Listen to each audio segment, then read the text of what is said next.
Good morning, boys. So today we've been talking a little bit about heroes over the last few days, and today we're going to talk about one particular hero. And this is also, like I've already said, this is our first matric poem that we're going to be doing. So this video is extremely important, not only for now in grade 11, but also for matric next year. I suggest that you maybe save this link, save this video for you to revisit next year when you're studying for finals, for prelims, because this poem is going to come up. It's part of your matric content. I've already given you a video that's doing like a brief overview of a majority of the words that I thought that you wouldn't understand, and there may be um, other words that you may not understand, but I'm going to take you through the poem now, and we're going to go through it together. Okay. All right. So before you understand Ulysses himself, you have to understand sort of the background, his background, where he comes from. You may all be familiar with the story of Troy, and it all started with Paris, who fell in love with Helen, and Helen was the queen of another country, and they fell in love and they ran away together.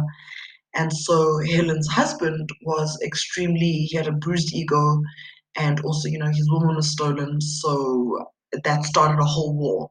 But actually, if you actually read the story, um, someone else actually, I forget the names, but someone else actually always wanted to start a war with Troy, because up until that point, Troy had always been undefeated, and he just wanted an excuse to start a war with Troy and conquer Troy. And so he kind of stoked Helen's husband to start this war. And of course, because he had a bruised pride, he allowed it. And so all of these people teamed up to come after Troy. Um, Paris here, who is Orlando, this Orlando Bloom guy, um, he was the prince of Troy. So this is why they came after Troy. But you may be familiar with the story. And so you know how this story turned out. An entire fleet of ships came after Troy, and we know that Achilles was part of this fleet of ships that came after Troy, and this was all to get Helen back. Well, it was under the guise of getting Helen back, and it was also the intention was also to avenge Menelaus' pride. Sorry, so Helen's husband was Menelaus. Um, and so you'll hear about Helen. Helen is called the face, the face that launched 1,000 ships. So because of her, because of the fact that she fell in love with Paris, this whole war started. Um, and like that's what Helen was famous for. She was that beautiful. So this whole war, guys, was started over a girl. Even though there was deeper things behind that. You may also want to know that war actually lasted 10 years before they did the trick with the Trojan horse that was dragged into Troy. But the battle lasted something like 10 years before before anyone won or lost. Okay. So as you know, this fleet of ships, these different countries that came up against Troy, the way that they won against Troy 10 years later is by building this massive Trojan horse, and they hid inside the Trojan horse. And so the Trojans believed that that these warriors had given up and they'd gotten into their ships and they'd sailed away. Um, that wasn't actually the case. They were hiding inside the horse. And so the Trojans, because they were so proud that they won, they dragged this Trojan horse into their main quarters and thereby bringing in these warriors who actually conquered Troy as a result. So it was really human pride and human arrogance that resulted in Troy being defeated. And up until that point, Troy had never been defeated. So the reason why this story is quite important, and the reason why the Trojan horse is quite important, is that it was Ulysses' idea. It was his idea to build this horse and to hide inside the horse and to drag it, and hopefully, and they were banking on the fact that the Trojans would be so proud and they think that they won this war, and hopefully, they would drag this horse inside the Trojan Troy because they couldn't get in. Um, And so it was Ulysses' idea that actually led to Troy's downfall. Okay. So, of course, from what we watched on Friday, that Troy was defeated, and everybody went back home to their respective countries. Ulysses went back to his own country, and on the way, we know the legend where he ended up in a storm, and he ended up in that run-in with the gods, and all of that happened. And eventually, he conquered that, and he ended up back home in Ithaca. He was the king of Ithaca. Um, so you can imagine the high that he was on, okay? Coming home from this amazing win in Troy, going through what he went through at sea, and then getting home. And like when you're looking at the hero's journey, when you're looking at a big obstacle to overcome, we never really look at what happens after, what happens next. Um, People always ride off into the sunset. People end up living happily ever after, but we never look at what happens after happily ever after we ride off into the sunset, after they roll credits. And so this is where this poem comes in. This kind of looks at how Ulysses may have been feeling, or what he may have been thinking after going through all of those obstacles and all of that adventure and all of that hard work, and wondering if you were going to survive, and eventually coming out victorious twice. It looks at where he was at after that. Okay. So it opens the first five lines. It opens with it little profits that an idle king by the still hearth among these barren crags, matched with an aged wife, I meet and dole unequal laws unto a savage race that hoard and sleep and feed and know not me. So that's the first five lines of the poem. So Ulysses has returned. Um, he has returned, and he's looking at his current situation. I actually think that this poem was written like a few decades after he had been home, and he hadn't had any new adventures or anything like that. I forget Ulysses' wife, but there's also talk of, he was gone for about 20 years, and so the entire time he wondered if his wife would still be faithful to him, if his wife would still be loyal to him. And she actually didn't marry. She waited for him for 20 years to come home. Um, but look at that opening line. It says, it little profits that an idle king. So someone that is idle is someone that doesn't do anything, that's sitting still, that's being unproductive. If I'm vegging on the couch, I'm being idle. If I'm not doing anything productive, I'm being idle. So he describes himself as an idle king. He's just a king that's just sitting around. He says a little bit later on that I meet and dole unequal laws unto a savage race. That's what he does. He hands out laws, and even the way that he describes his I meet and dole, he hands it out. And for him, that's not exciting. It's not exciting at all. He describes his surroundings. He talks about a still hearth. Remember, I told you in the video that a hearth is sort of a fireplace, and he says that this hearth is still, which means that there's no fire inside of it. So there's a literal understanding of that it's still, it's empty, it's dull, it's dead. But also, I'll show you just now. There'll be pictures. Um, what he would like would be like a hearth that's got a fire going in it. Some kind of excitement, but there's not even excitement in this hearth. And he's talking about the crags, which is like the hills and the cliffs and stuff. They're barren.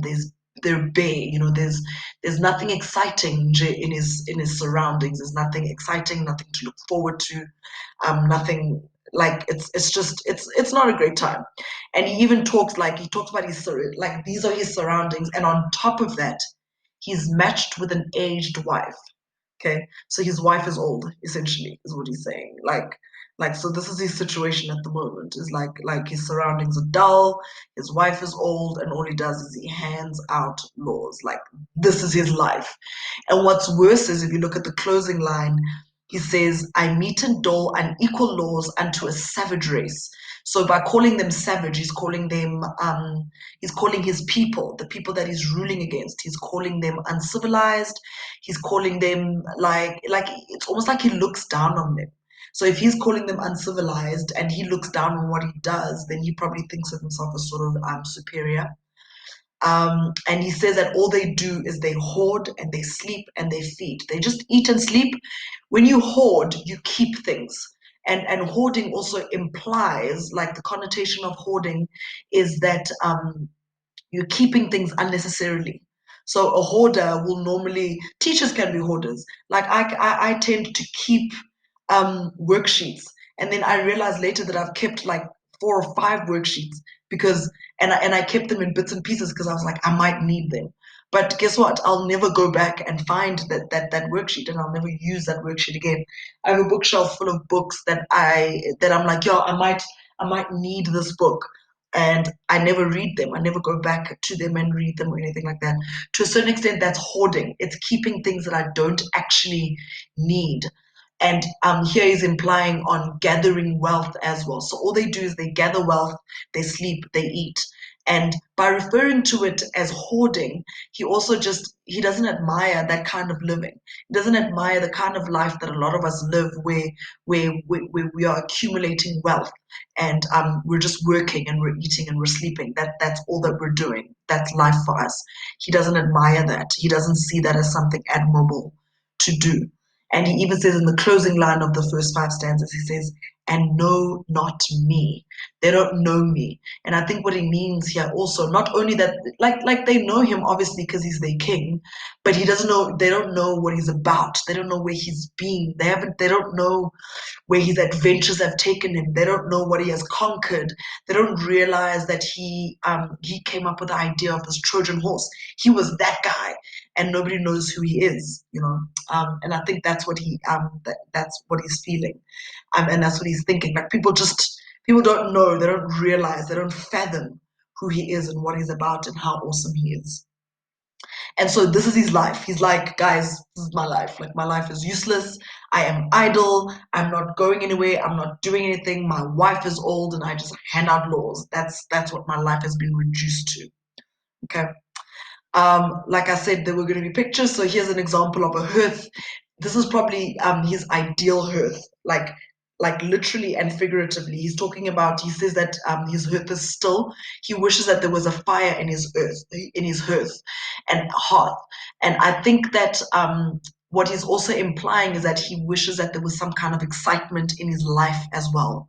That he wishes that he had some excitement in his life, and not only that. And not only that, there must be literal fire in a literal fireplace. I think what he's saying is that there is no fire in his life. That's why he's referring to a still hearth. Okay. Let me just pause for a moment.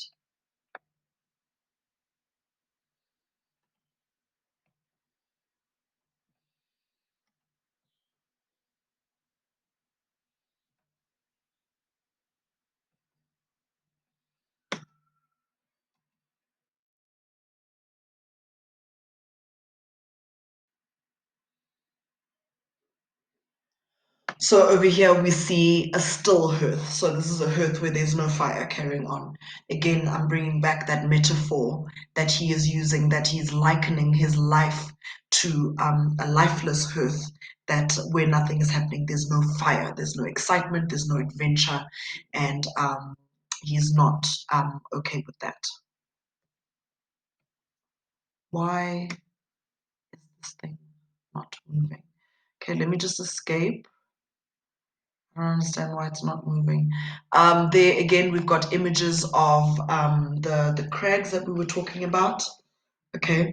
Um, uh, like it's bare, it's barren, you can't plant anything there. You know, this is his life. This is what his life figuratively looks like to him.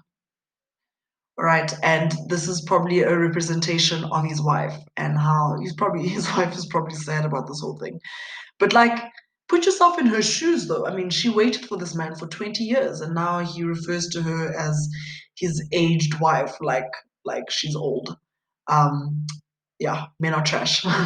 So you wait for this man for 20 years of your life. You stay loyal to him, and then he comes back, and now he's tired, and he calls you old. And like there's sort of like a lack of admiration for her. There's also sort of a lack of, like, he sort of looks down on her, like it's nothing special. And you're going to see a little bit later, he's going to speak about what he's seen and where he's been, all the excitement that he's experienced in his life. And that sort of indicates, for me, that like he may have even seen more beautiful women than what his wife is now. And he may have met more beautiful women than what his wife is now. And this just emphasizes just how much he's just dissatisfied with his life all around. Okay, so at this point, so up until in the first five lines, he's looking at what the state of his life at this point. He's bored, he's idle, there's no point to his life. He even looks down on the people that he rules because all they do is they just eat, sleep, and hoard. In the next few lines, he looks at what is important to him. Okay, he looks at what is extremely important to him, what he values, and what he finds of value. And he says, I cannot rest from travel. I will drink life to the lees. All times I've enjoyed greatly, have suffered greatly, both with those that loved me and alone on shore, and when through scudding drifts the rainy hiatus vexed the dim sea. Sorry, that I don't think I pronounced that hiatus word right. But that's okay. So we've so far looked at his current state, and now we're looking at what he values and what is important to him. He says he cannot rest from travel, which means that he cannot stop. He doesn't want to stop from traveling and seeing the world. And he says, I will drink life to the least. So this implies, now, we all have a different understanding of what life is, right? Some of us believe that gym is life, and that's me. We all have a different understanding of what it means to live life to the full. So if he says, I will drink life to the least, to him, he is likening life to traveling. Like that is life. That is the most important thing in his life, and he cannot stop doing it. When he says, I will drink it to the least, I will drink life to the least, what he's saying is he is comparing living life to the full.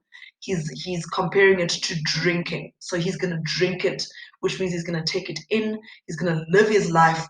And least, you will have seen from the video that I put up for you last week, least is the last bit of wine, like at the end, like the sediment of wine at the end. He says he's going to drink the wine, and he's even going to drink the stuff that's at the bottom of the wine, which means that he wants to live life to the full, and he wants to live life until the very end. He's already implying here that he wants to travel until there is no breath in his lungs. Okay, he says that he claims that he has enjoyed life to the full, as you can see there. All times I've enjoyed. He says that he has suffered a great deal. So whether he suffered, whether he was having a good time, he enjoyed life. Whether he was with people that he loved and people that loved him, or he was alone, he enjoyed life. Whether he was on land, there it says on shore, or when he was going through like windy bad weather out at sea, um he still enjoyed life, and he enjoyed life to the full. There's talking about scudding drifts, which is a large mass of clouds which are piled up and they're carried by the wind. So even when he was out at sea and the weather was bad and it didn't look like he was going to survive, he still enjoyed life. Okay, whether life was good or whether life was bad, he still enjoyed life to the full. And if he's talking like that, then it implies that he's not enjoying his life at the moment. He says he has enjoyed life, but this being idle, doing nothing for him, like that's not life. That's not enjoying life. That's not living life to the full. And so that's just a funny image of him like drinking life to the very, very last drop, drinking every single drop of what and experiencing everything that life has to offer. I'm reminded of the unseen poem that you guys did during test week, where the poet says that he wants to be like really, really old and doing all these scandalous things, like having a mistress or being shot by members of the gang or being mowed down by a sports car. You know, it's the same sort of theme that Ulysses is saying, that he wants to live life to that extent. He doesn't want this calm and peaceful life that's totally uneventful, where he's just enjoying the fruits of his labor. Okay, and again, Hyades. This is the nearest open cluster and one of the best studied star clusters. These ones influence the weather, and they're associated with the rain and wind. So he's saying even when he was out at sea, where this constellation of stars was like changing the weather around and bringing in the clouds and bringing in the wind and stuff, he still enjoyed life. So that's just to give you some context in terms of where we are.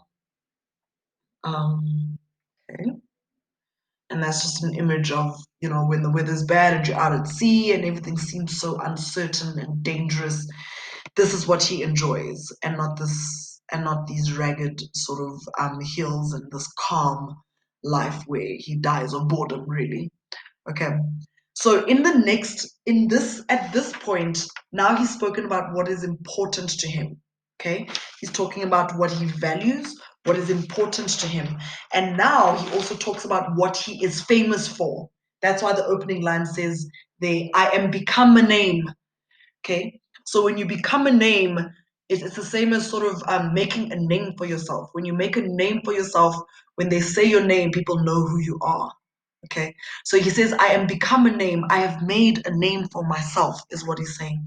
For always roaming with a hungry heart. So he's always out there traveling. A hungry heart is a desire to learn more and see more and experience more. That hunger, in the same way that when you're hungry, you want food. He is hungry for more knowledge and more experiences and to see as much as possible. So he says that he has become well known for that. Um, Much have I seen and known. Now he's talking about what he has seen, his experiences, and it talks about how he has met different people, he has experienced different climates in terms of weather, he has met different members of the government and council, and then he says, myself not the least, which means that all these people he has met are not like more important than him. They're not better than him. They're almost like his peers, like they're equal to him. So he's implying twofold things. He's implying that he's a great man and he has met great people, and he's also implying that those people were also great. Okay. And he even says there, myself not the least, but honored of them all. So all of them treated him with honor. And they treated him with the respect, and they held him in high esteem because of who he is. And he says, and drunk delight of battle with my peers. Do you see again there? He's talking about experiencing life is equivalent to drinking. He says he drank delight of battle. Okay. He enjoyed, to him, battle is a delight. It's something exciting. It's something that makes him happy. Okay. And he says, the people that he fought against were his peers.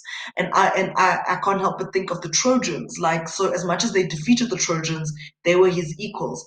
And if you're a sportsman, like, for me, to win a game against a team that's weaker than me, that's not a victory. But to win a game against a team that is as strong as me or stronger than me, that is the sweetest victory. And Ulysses is sitting in the same place here. He's talking about how he has enjoyed battle with his peers, so people that are equal with him, and that could refer to the people he fought alongside, and even the people that he fought against. Okay, far on the ringing plains of windy Troy. So he's thinking about the Battle of Troy that lasted 10 years that we referred to a little bit earlier. He's saying that he has enjoyed fighting alongside those people, but also fighting against the Trojans. I mean, if a war were to last 10 years, I mean, they must have been good, and their defense must have been really, really strong. And that's just an example of what it may look like in certain cultures and councils and all of that. Okay. Then he further elaborates and he talks about how he feels like he is part of everyone that he has met. I can't help but think about, like, as a teacher, the thing about being a teacher is that, like, I meet you guys and I spend like 7, 8 hours with you at school, and then you leave. Like, eventually you're going to leave the school, and our paths will probably never cross again. But we have a certain impact on each other, whether it's negative or it's positive. I may have taught you all the beautiful things about life and the world and English, or I may have taught you nothing. Either way, we are going to have a lasting impact on each other. And this is what Ulysses is saying. He's saying, I am part of all that I have met. Okay, that means that he has had an impact on everyone that he has met and all the experiences and all the places that he has seen, in the same way that those places and those things have been impacted by him as well. Okay. Yet all experiences is an arch where through gleams that untraveled world whose margin fades. This was a tough one for me to wrap my brain around. So he talks about an arch. So we're gonna look at an image just now. He talks about an arch, and he talks about all these experiences are like an opening or like an arch that leads us to more unknown experiences. The more, so he's trying to say that the more we experience, the more we want to experience. The more uncharted territory we go into, the more uncharted territory we want to go into. It's really just an opening. In the same way that they'll talk about gateway drugs, like you'll try one thing and then you want to try another thing and another thing and another thing. So he's saying that all his experiences have opened him up to want to see more experiences, to want to have more experiences, to want to see more. Okay, so that's why it says, yet all experiences is an arch where through, like, so we go through this arch, gleams that untraveled world whose margin fades. What I like about this is that he's also saying that he has seen a lot, but he also admits that he hasn't seen everything, and so he still wants to see more. And so he's buying into this myth of more, like he hasn't seen it all, and therefore there's still so much more. Forever and forever when I move. Okay. So do you see there that they've written forever in two different ways? So the one forever, which is one word, which is over there, implies, forever, eternity. And here it's two words. So he says forever. So wherever, for wherever he goes, and when he go, like, he's going to travel everywhere forever, like that's what he's saying. How dull it is to pause, to make an end, to rust unburnished, not to shine in use. Here he wants to travel everywhere. This is the first forever. He wants to travel everywhere, and he wants to travel everywhere for the rest of his life, forever and ever. This is now the word that is one word. And then he says it is so dull for him to make an end, to stop, to come to an end of a travel. And he says to rust unburnished. So he's comparing himself to like a weapon or a sword, and he's saying that, standing still, like if you don't use a sword for a very long time, it rusts, right? And if you are using it, you have to clean it often so it'll shine because it's being used all the time. It has to be kept sharp because it is being used. But if it's not being used, it's going to collect dust, then it's going to rust, then it's going to get blunt. No one's sharpening it because nobody ever uses it. So he's comparing himself to a weapon, and that is not being used. So to stand still for him is like being a weapon that's not being used, that collects dust, and it becomes rusty. Okay. Here's that arch thing that I was talking about. So the arch itself, when we look at the arch here, these are all the experiences that he has had, and actually this arch opens up a whole new world of new experiences and things that he has not seen and he has not experienced yet. So it's really just the beginning, is what he's saying. Okay, and here's the image that we're talking about of a weapon or a sword that's been cleaned because it is in use. It is being used, and so it is clean. Things that we don't use collect dust, and they get rusty, and we know because we no longer use them. Okay. All right. Look here. Now he's talking about what is life, and it got me thinking about what's important to me, and I think that we should all think about what is the most important thing? What is the most important thing to you? What is the thing that defines you and that gives you life, that gives you excitement, that gives you something to look forward to? Um, and he says, yeah, as though to breathe were life. So to him, breathing in and out is not being alive. It's not life. He says, life piled on life were all too little, and of one to me little remains, but every hour is saved from that eternal silence.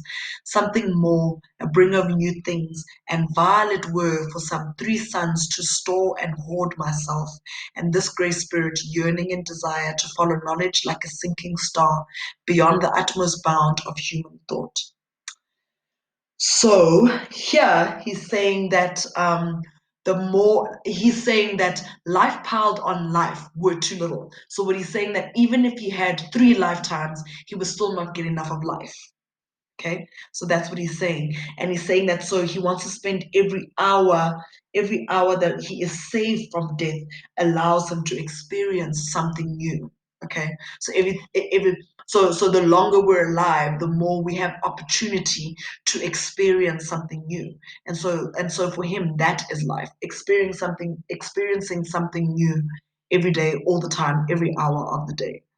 Um, and he's talking about how this gray spirit, that is him, and by calling himself gray, he's calling himself old, right?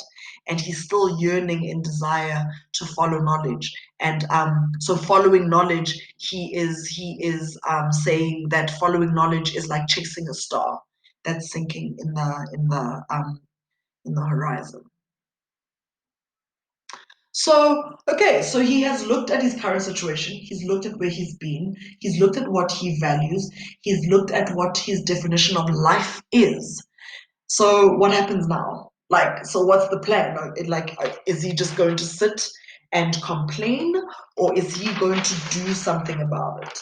And it turns out that he is going to do something about it. And this stanza reads as follows: This is my son, mine own Telemachus, to whom I leave the scepter and the isle.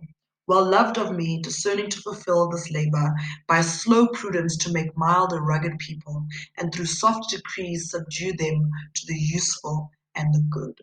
So this is his plan, opening line. He says, This is my son, and he says he's going to leave his scepter. Remember, a scepter, I'm going to show you a picture just now. A scepter is that stick thing that is given to kings to show that they are leading.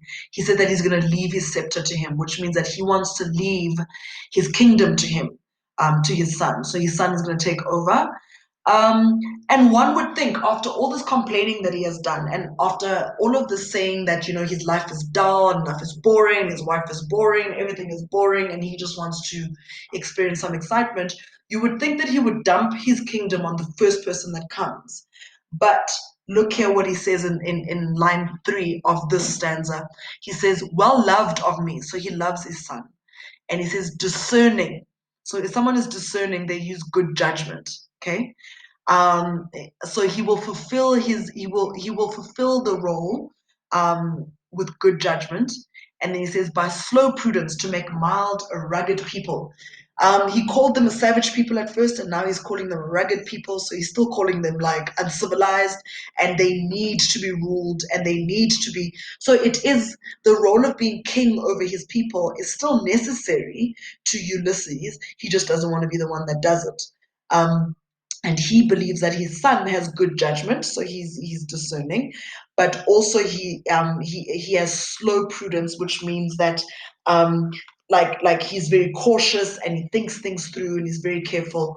And he says to make mild a rugged people, so he'll calm these uncivilized people and he'll rule these uncivilized people and through soft degrees subdue them to the useful and the good. So he will teach them and he'll be able to rule them and lead them and show them how to live a more meaningful life. So he's not just dumping his kingdom on his son and just running off. He does actually think that his son will do a better job of leading than what Ulysses will do. And not because Ulysses is going to be bad at it, but because Ulysses simply doesn't want to. He wants to do greater things, he wants to do more important things, and he feels that his son is a good replacement. Okay, so something to note there, he has good judgment, he is cautious. That's what we said about prudence. Um, he will be able to control the uncivilized people. So that's why he's giving his son this role. Okay. And that's something just to take note of there. You guys can take note of what's important there. There, the people are referred to as rugged, which means that they are a little uncivilized and uncultured. Okay, they're like country bumpkins and a little bit of an with a little bit of an attitude. That's why they need to be reined in, right? They need to be controlled. They need to be calmed down. They need to be taught how to do things right, and also the implication there of soft degrees. You can pause here to take these notes if you want to. Actually, not that if you want to, you should, because it's important. Here's the scepter that I was talking about. So this is a scepter that kings usually carry. So this is like a symbol of giving him over the kingdom. All right. He carries on talking about his son there. He says, most blameless is he, centered in the sphere of common duties, decent not to fail in offices of tenderness, and pay meet adoration to my household gods when I am gone. He works his work, I mine. So he speaks quite highly of his son here. He's saying that his son is blameless, which means that he's innocent. He is centered in the sphere of common duty. So common is like everyday, like common people are like like people that are not of that importance. So he finds those kinds of things like handing out laws, something that common and something that trivial, he will take up and he will do very, very well. He won't fail in the offices of tenderness, so he will rule the people, but he'll rule them with a tenderness and a sort of love. Um, and pay meet adoration, so the people that he's going to rule are going to love him. He says, and pay meet adoration to my household God. So he'll make the necessary sacrifices to the gods. He'll make the necessary prayers to the gods while he is gone. Okay, and he says he works his work, I mine. So in other words, he does. He will do this job of being a king and making sure that he appeases the gods. He will do that job well, and Ulysses says, my job of traveling and exploring and learning more, he will do well as well. Okay. That is essentially what he is saying. Okay. All right. So now he's talked about his son. So we kind of feel, okay, the kingdom is in the right hands and it's in good hands. And so now Ulysses looks forward, like, so where he's going from here on out. Okay. So you can see he's not just like, oh, I just want something exciting, just anything, just anything. He has a very clear understanding of what he wants to do and what he wants to accomplish. So here we have Ulysses standing at the harbor, looking out at the ships, looking out at the sailors, looking out at the sea. As you can see there, let me read there for you. There lies the port, the vessel puffs her sail. There gloom the dark, broad seas, my mariners, souls that have toiled and wrought and thought with me, that ever with a frolic welcome took the thunder and the sunshine and opposed free hearts, free foreheads. You and I are old. So here he's sort of standing at the harbor and he's looking forward to what is to come. Okay, so he's talking about the sails of the ship, he's talking about the gloom. Now, in Roman times, in these times, there was that sense of adventure and that sense of war and dying in war was an honorable thing. Like if you've watched 300, those 300 warriors who went to protect their country, they knew that they were going to die eventually, and for them that was an exciting thing. It was an exciting prospect. So this is why he refers to the sun. They gloom the dark broad seas. Like for anybody else, that would be scary, but for him, it's exciting. And then he refers to the sailors. Now he's talking about people with admiration, right? He says, They have toiled and wrought and fought with him. These are the people that he fought alongside. These are the people that he tried to figure out how to do things well. He figured them out with them. He thought them through with these people. That ever with a frolic, welcome back. To frolic is to play. Okay, so he played with these guys. He fought with these guys. He thought with these guys. The thunder and the sunshine. Again, there's the reference to a little bit earlier, he said that whether he was going through difficult times or he was going through easy times, he still enjoyed life. So here he's talking about thunder and sunshine. He says that like they're open to it. They are just as excited to go out to sea as he is. And also they do it freely. They are not slaves, hence free hearts and free foreheads. Um, and also they're just as old as he is, and they miss the sea and travel and exploring just as much as he does. And so they will join him at free will, and not because he has forced them to. Okay. All right. Old age hath yet his honor and his toil. Death closes all, but something ere the end, some work of noble note, may yet be done, not unbecoming men that strove with gods. So he admits that old age comes with its own challenges, and that old age also comes with its own honor, right? We respect people that are much older than us. We honor people that are much older than us. So he understands that it comes with its own challenges and its own, but also its own sense of respect. And then and there he uses personification. Do you see there that old age is compared, like is given the attributes of a man. It's referred there. It says, old age hath yet his honor and his toil. And it says, death closes all. So death happens to all of us. Okay, we're all going to die, he's saying.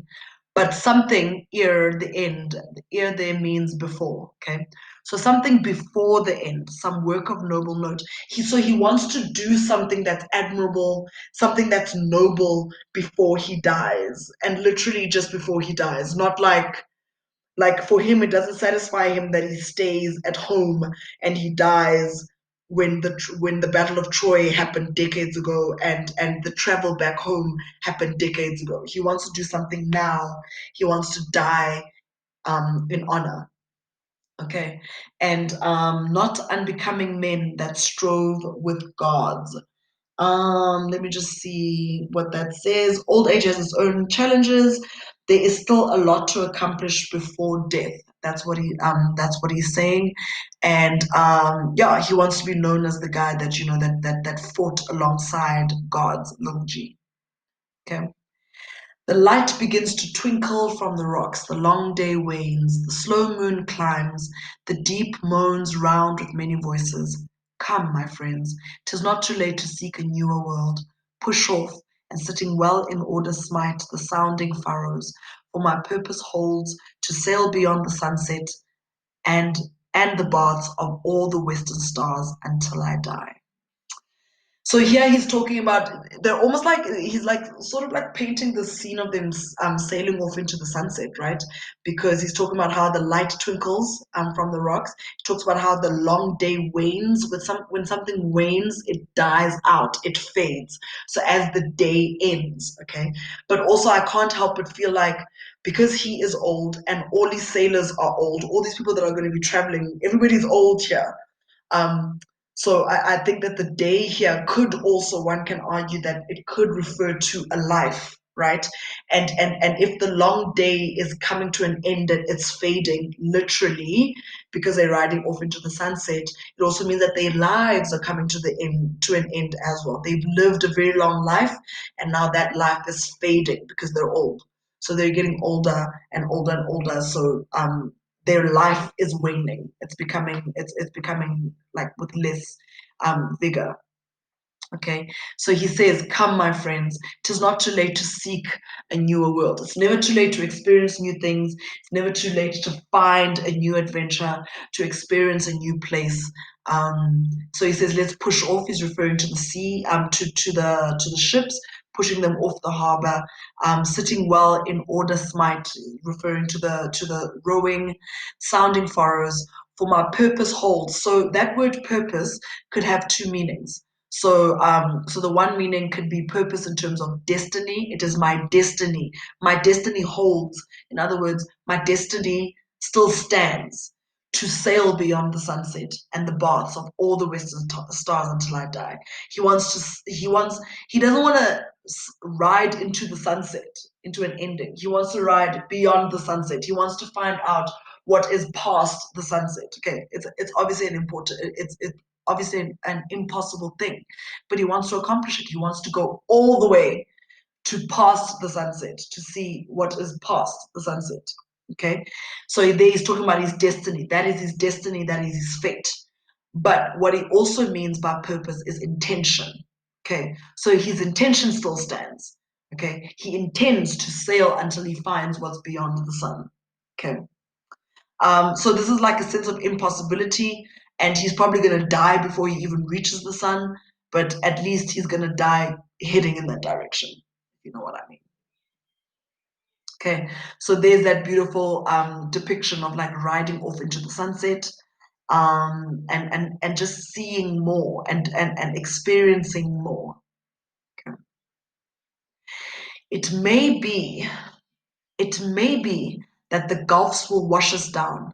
It may be we shall touch the happy isles and see the great Achilles, whom we knew. Remember, I told you in the battle against Troy, Achilles was there. Okay, so Ulysses fought alongside Achilles, and Achilles was known to be half god, and the only way that he could die is if he was shot in the Achilles tendon, and that's actually how he died. So legend had it that he was half god. So he's saying that. So we're gonna. So even the sliding, like this sailing into the sunset and going beyond the sun and discovering all these new things. He admits that he may die trying to get there. Right. So this is why he's saying he may die trying to get there. They may end up in some storm in the middle of the sea, and they may die. This is why he's saying it may be that the gulfs will wash us down. Okay, it may be we shall touch the happy isles. The happy isles here refer to the islands of the blessed. Okay, so this is where like the celebrity heroes actually stay and enjoy like an eternal summer. So it's kind of like a heaven. Okay, so he's saying that, guys, we may actually die still trying to accomplish this. Okay, and he says we may end up seeing the great Achilles. Remember, at the end of the Battle of Troy, Achilles died. So he's like, we may die and end up seeing uh, Achilles again. He admits that this may not be it may not be a success in the grander scheme of things. They may die on their way to accomplishing this, right? Um, though much is taken, much abides, and though we are not now that strength which in old days moved earth and heaven, that which we are, we are. One equal temper of heroic hearts, made weak by time and fate, but strong in will to strive, to seek, to find, and not to yield. Okay, so he's saying, even though we may die, this is what the slide before said, we may actually, guys, we may die, we may end up in the happy isles, and we may see Achilles again. Okay, even though a lot has been taken away, a lot abides. So when something abides, it stays, it remains. Okay. So he's saying that even though a lot, like we're old, we're not as strong as we used to be. That's what he's saying later on. We are not now that strength which in old days moved earth and heaven. We're not as strong as we were when we fought in Troy. We're not as strong as we were when we were out at sea fighting those gods, right?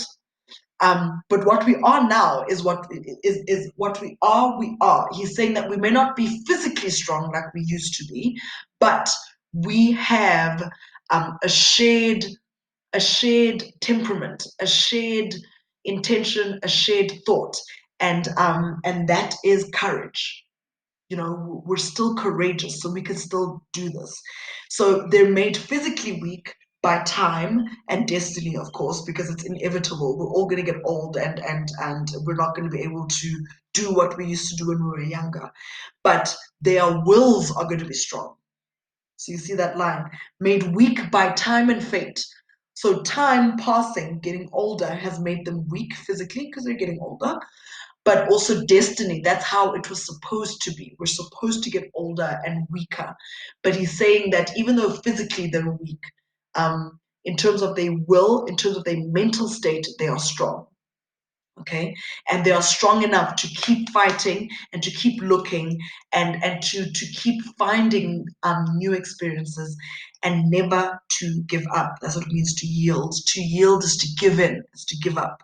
Okay, so they've got the attitude, they've got a can-do attitude, and that attitude is actually more important than whether or not they can accomplish what they think that they will be able to accomplish. So that is the poem. I'm expecting that you guys have been listening, and I'm expecting that you guys have taken notes. This poem is not going to be taught again, so it's up to you now. If you don't pay attention here, that's completely on you. Thank you so much for listening, and we'll talk after this video.